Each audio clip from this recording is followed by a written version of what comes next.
बैठाया है और एक समझ विकसित की है कि स्त्री विमर्श कहते हैं। तो उनके सामने कोई बात कहना अस्मिता विमर्श है या नहीं है, या एक मायने में बहुत दिलचस्प भी है और एक मायने में बहुत चुनौती से भरा हुआ है। तो मैं इन दोनों ही स्थितियों को स्वीकार करके अपनी बात कहूँगी। दूसरी महिला जिनके माध्यम से हमने स्त्री विमर्श की सैद्धांतिकी को समझा है, मेरे सामने बैठी हुई कात्यायनी जी की महत्वपूर्ण पुस्तक दूरद्वार पुस्तक और अनामिका की पुस्तक अस्तित्व के मानचित्र। अगर आप इन दोनों ही पुस्तकों का अध्ययन करेंगे तो एक बहुत सुंदर विमर्श हमारे सामने उभरता है, क्योंकि इन दोनों ही पुस्तकों की दृष्टि अलग है। अनामिका अपनी किताबों में संस्कृति का लोकयाल दर्शन, संस्कृति की परिधि में स्त्रियों की जीवन दशा क्या है, वो अपनी अस्मिता को कैसे समझ रही हैं, इस बात को अनामिका अपनी उस पुस्तक में प्रस्तुत करती हैं। वहीं कात्यायनी की स्त्रियां वो कामगार औरतें हैं जो कैथर कला में लड़ रही। यह समाज का विविध स्वरूप, समाज के विविध वर्गों, विविध जातियों और विविध धर्मों की स्त्रियां एक साथ कैसे जब संघर्ष करती हैं तो दरअसल वह अपनी अस्मिता के लिए नहीं बल्कि पूरी मानवता के लिए लड़ रही होती हैं। और यह संघर्ष, जिसे हम स्त्री विमर्श कहेंगे, छोटा करने की कोशिश करते हैं, अस्मिता विमर्श का नाम दे देते हैं, दरअसल एक बहुत बड़ा विमर्श और उसका हर पायदान हमारी मानवता के विमर्श से जुड़ा है। स्त्री विमर्श अपने आप में कोई एकांगी विमर्श नहीं, और मेरी दृष्टि में इस समाज में चलने वाला कोई भी विमर्श, चाहे वह स्त्री विमर्श हो, चाहे दलित विमर्श हो, अल्पसंख्यक विमर्श हो, वह अपने आप में कोई विमर्श नहीं। और इसे अलग थलग करके एक खांचे में बांट कर देखने की राजनीति को भी हमको समझने की जरूरत है कि क्या सिर्फ अपनी बात कर रही है, और जब वो सिर्फ अपनी बात कर रही है तो उनके अपने में क्या परिवार, क्या विवाह, क्या उनकी यौनिकता के मुद्दे, क्या धर्म के मुद्दे, जाति के मुद्दे, वर्ग के मुद्दे शामिल हैं। और अगर वो शामिल हैं तो फिर वो स्त्री अस्मिता का विमर्श कैसे? यह पंक्ति जो यहाँ लिखी गई है केवल अस्मिता का विमर्श नहीं है, यह एक प्रचलित डायलॉग है। और डायलॉग मैं इस संदर्भ में कह रही हूँ क्योंकि जब भी स्त्री विमर्श की बात आती है तब भी उसके साथ अस्मिता को इस तरह चस्पा कर दिया जाता है जैसे हम और कोई बात नहीं करते, आप हर वक्त सिर्फ महिला होता है। तो यह एक प्रचलित डायलॉग है जिसके आधे हिस्से से आप सहमत भी हो सकते हैं और आधे हिस्से से असहमत होने का पूरा अधिकार है, और पूरी नैतिकता बनती है कि हम किस तरह विमर्श कर पाए। इसके विमर्श की सैद्धांतिकी क्या है? स्त्री दर्पण के बारे में इतनी सारी बातें हुई। स्त्री दर्पण और नवजागरण का स्त्री लेखन के संदर्भ में अलका ने बहुत सुंदर ढंग से एक सैद्धांतिकी रची, हमारे सामने एक तस्वीर पेश की कि कैसे नवजागरण काल में महिलाएं अपने लेखन के जरिए सिर्फ अपने स्व का निर्माण नहीं कर रही थी बल्कि एक समाज के निर्माण में भी अपनी भूमिका निभा रही थी। और राजेश्वरी ने 1909 में स्त्री दर्पण से पत्रिका निकाल रही थी जो स्त्री के लिए बनाए गए आदर्शों से एक कदम आगे जाता है। स्त्री के मताधिकार की लड़ाई, स्त्री के होने की लड़ाई कर रही है, आजादी के आंदोलन में महिलाओं की भूमिका की लड़ाई कर रही है। और इस पर पिछले कुछ सालों में निश्चित तौर पर जी की पुस्तक के आने के बाद और नवजागरण काल पर कुछ पुस्तकों के प्रकाशित होने के बाद लोगों का ध्यान गया है कि नवजागरण काल में भी स्त्रियां लिख रही थी। मेरे एक रिसर्चर यहाँ बैठे हुए हैं अनीश कुमार सिंह, जिन्होंने PhD कर रखी है औपनिवेशिक काल में निकलने वाली जितनी भी पत्रिकाएं थी उन पत्रिकाओं में स्त्री विमर्श और स्त्रियों के मुद्दों को कैसे शामिल किया जा रहा था। और उस पूरे PhD के रिसर्च में उन्होंने स्त्री दर्पण को केंद्रीय महत्व दिया है। उन्हें से अनुरोध है कि वो खड़े हो जाए ताकि लोग उनसे परिचित हो सकें। और उन्होंने नवजागरण काल में इस पत्रिका पर काम किया है, बहुत अच्छा काम किया है। और उनके काम को कराने के दौरान ही मेरा परिचय भी राजेश्वरी नेहरू जी के साथ बना और ये समझ में आया कि जब 1909 में गांधी हिंद स्वराज लिखा, ठीक उसी समय 1909 में राजेश्वरी नेहरू जैसी महिला स्त्री दर्पण नामक पत्रिका है। और वह पत्रिका संबोधित इस बात को है कि एक समाज के नागरिक के रूप में हम स्त्री के रूप में हम जहाँ भी हैं, परिवार की परिधि में, विवाह की परिधि में, संबंधों की परिधि में, या एक आदर्श स्त्री की परिधि में, चाहे वो मुरादुन रूस में उनकी प्रस्तुति की गई हो, चाहे वो बहिस्त्री जेवर की स्त्री हो, चाहे वो स्त्री हर परिवार के लिए आदर्श थी, लेकिन स्त्रियां स्वयं के लिए है। गगन लर्नर एक बहुत महत्वपूर्ण पुस्तक, हम सब गगन लर्नर मैट्रियार्की पुस्तक से तो परिचित हैं, लेकिन एक उनकी बड़ी अच्छी किताब है क्रिएशन ऑफ फेमिनिस्ट कॉन्शियसनेस। और बहुत मजेदार बात यह है कि क्रिएशन ऑफ फेमिनिस्ट कॉन्शियसनेस में गगन लर्नर जिस स्व के निर्माण की बात कर रही है कि स्त्रियां जब तक स्व के प्रति, अपने प्रति चेतस नहीं होंगी, उनकी अपनी चेतना विकसित नहीं होगी कि वो क्या है, वो क्यों है, और इस समाज, इस दुनिया के प्रति उनकी जिम्मेवारी क्या है, और वो अपने होने की दावेदारी को कैसे पेश कर सकती है। ठीक उसी समय गांधी भी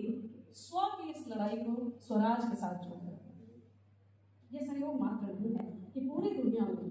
जो स्त्रीवादी चिंतन जिस रूप में अपने सैद्धांतिक स्वरूप में विकसित हो रहा है, उसका दुनिया के बाकी सामाजिक विज्ञान के साथ में जो विकसित हो रहे दर्शन है, उसके साथ एक बहुत गहरा रिश्ता बनता है।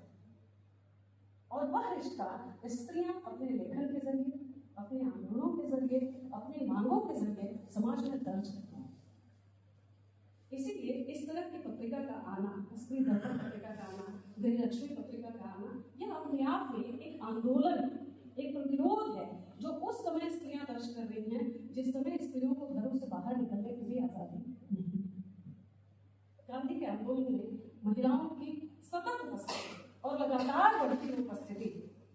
जिसका श्रेय हम गांधी को दे देते हैं कि गांधी ने, और नारीवादी विमर्श में गांधी को ही इस बात का श्रेय देता है कि उनकी बदौलत उन्होंने राजनीति और भारतीय राजनीति का जिस तरह स्त्रीकरण और यह स्थापित किया कि महिलाएं जिनके अंदर अपनी स्व की चेतना का बोध है, महिलाएं जो कि अहिंसा और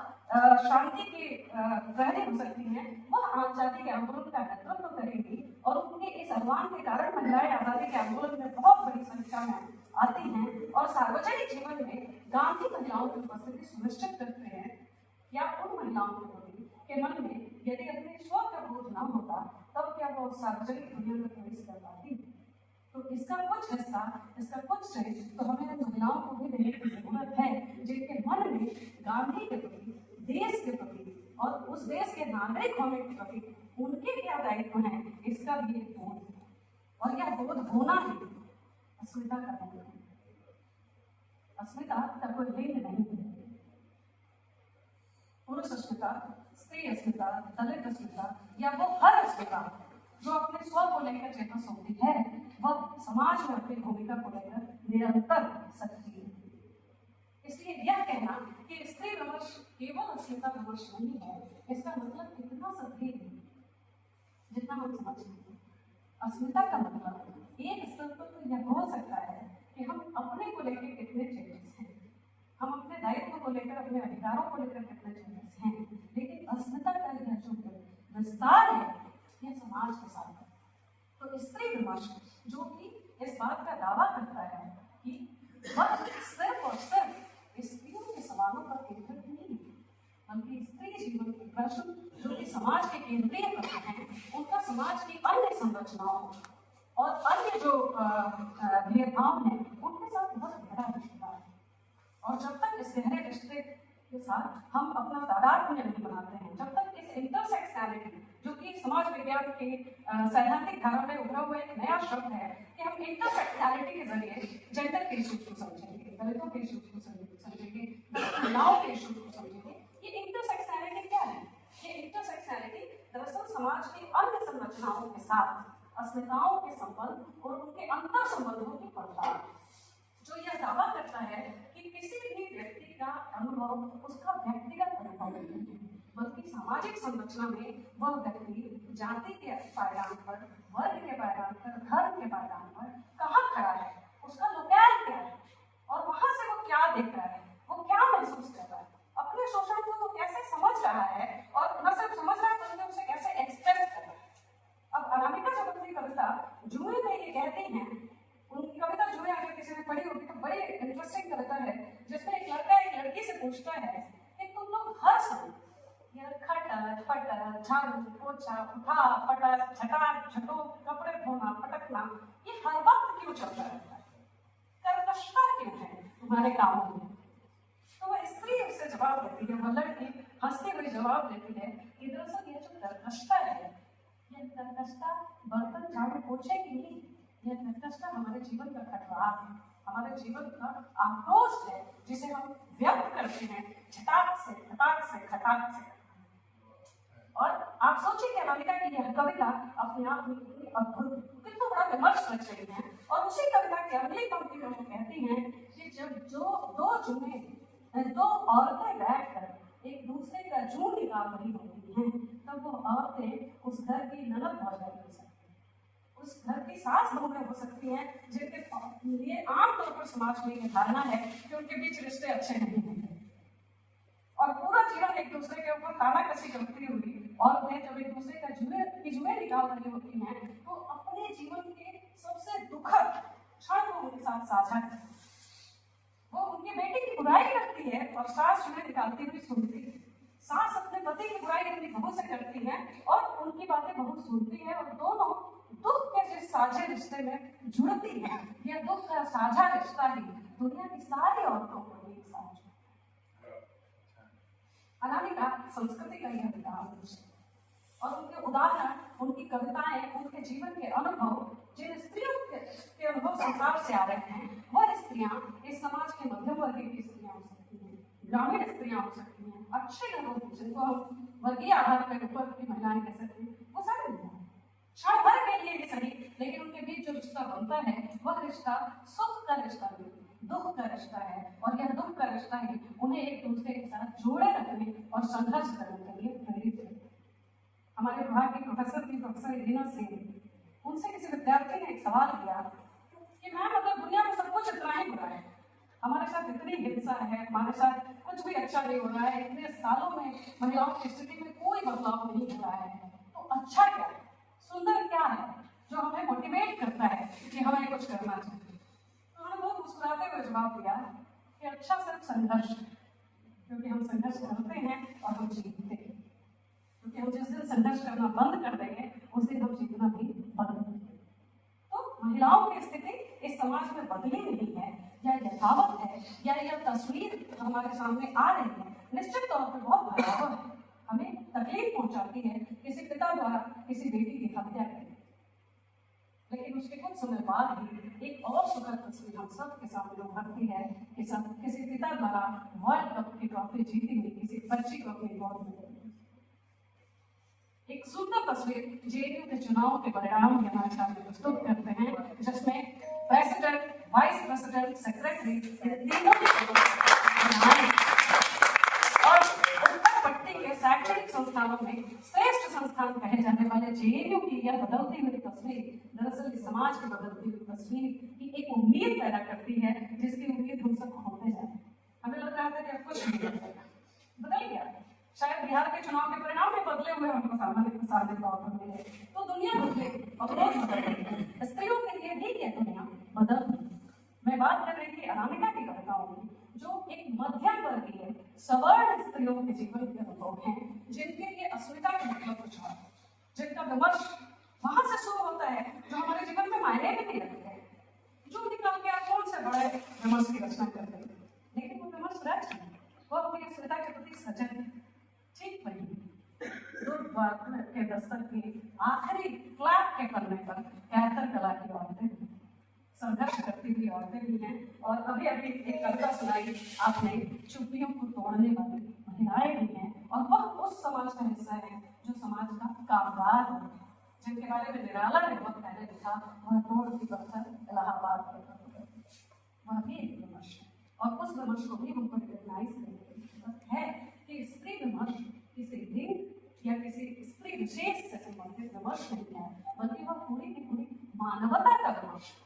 और इस मानवता के विमर्श को अस्मिता का विमर्श जब तक हम नहीं बनाते हैं, समाज के व्यापक संघर्षों के साथ जब तक हम उसका रिश्ता नहीं जोड़ते हैं, तब तक यह बहस अधूरी रह जाएगी कि स्त्री विमर्श केवल अस्मिता का विमर्श। स्त्री विमर्श इस समाज में स्त्रियों की राजनैतिक, सामाजिक, सांस्कृतिक और सबसे ज्यादा मनोभाव के बदल के स्तर पर स्त्रियों के प्रति हमारी धारणा को बदलने का एक संघर्ष, जो सैद्धांतिक तौर पर स्त्री अध्ययन विषय के रूप में पढ़ाया जाता है। पिछले 40 सालों से हम लगातार ये कोशिश कर रहे हैं। रूपरेखा पद्मा जी स्वयं उसकी पायनियर पर्सन यहाँ बैठी हुई हैं, जिन्होंने इस बात की जरूरत को महसूस किया कि सिर्फ मंच से अपनी बात कह देने से, सिर्फ स्त्रियों के साथ होने वाली हिंसा की घटनाओं पर विरोध दर्ज कर देने से या आंदोलन कर देने से यह दुनिया, ये समाज नहीं होती। जब तक हम इसे विषय का रूप नहीं देते हैं, जब तक BA MA पढ़ने वाले विद्यार्थियों के मन में स्त्री पुरुष संबंधों को लेकर एक स्वस्थ समझ हम विकसित नहीं करते हैं और हम यह स्थापित न करते हो कि यह आइडेंटिटी पॉलिटिक्स जैसे शब्दों से बहुत आगे की चीज है और इस समाज में स्त्रियां भी मनुष्य हैं, इस धारणा की स्थापना है। जिस दिन हम अपने समाज में स्त्रियों को मनुष्य मानकर उनके साथ बराबर का बर्ताव करने लगेंगे, उस दिन किसी भी अस्मिता के विमर्श की आवश्यकता मेरे दृष्टि में नहीं रह जाएगी। हम एक ऐसे समाज का निर्माण करेंगे जो JNU की प्रेसिडेंशियल सीट पर दिखेगी, वर्ल्ड कप जीतती हुई उस बच्ची के हाथों दिखेगी और इस पैनल में यहाँ बैठी हुई तमाम महिला वक्ताओं के रूप में आप सब बैठेंगे। ये एक ऐतिहासिक की बात थी कि जब वर्ल्ड कप का मैच चल रहा था तो मैंने अपनी बच्ची से पूछा कि कितने लोग देख रहे हैं मैच, क्योंकि मैं मैच नहीं देखती हूँ, ये जेंडर का की संरचना भी हो सकती है। मैंने पूछा कितने लोग देख रहे हैं, तो उसने कहा मम्मी 16 करोड़ लोग मैच देख रहे हैं। यह बदलते भारत की तस्वीर है कि विमेंस वर्ल्ड कप देखने के लिए 16 करोड़ लोग। तो मुझे भी यही लगता है कि यह सारी घटनाएं, यह सारी सामाजिक स्थितियां जो हम स्त्रियों के विरुद्ध हैं, वही सारी स्थितियां हमें इस बात के लिए प्रेरित भी करती हैं कि संघर्ष से ज्यादा खूबसूरत चीज नहीं है और यह संघर्ष हमें जीत की जिस अनुभूति की तरफ ले आएगी वही अस्मिता का असली विमर्श है, जिसमें पुरुषों की भी उतनी सहभागिता होगी जितनी हम महिलाओं की। क्योंकि जब तक आप नहीं समझेंगे हम मनुष्य हैं, तब तक सिर्फ हमारे समझने से और हमारे कहने से हम मनुष्य नहीं हैं।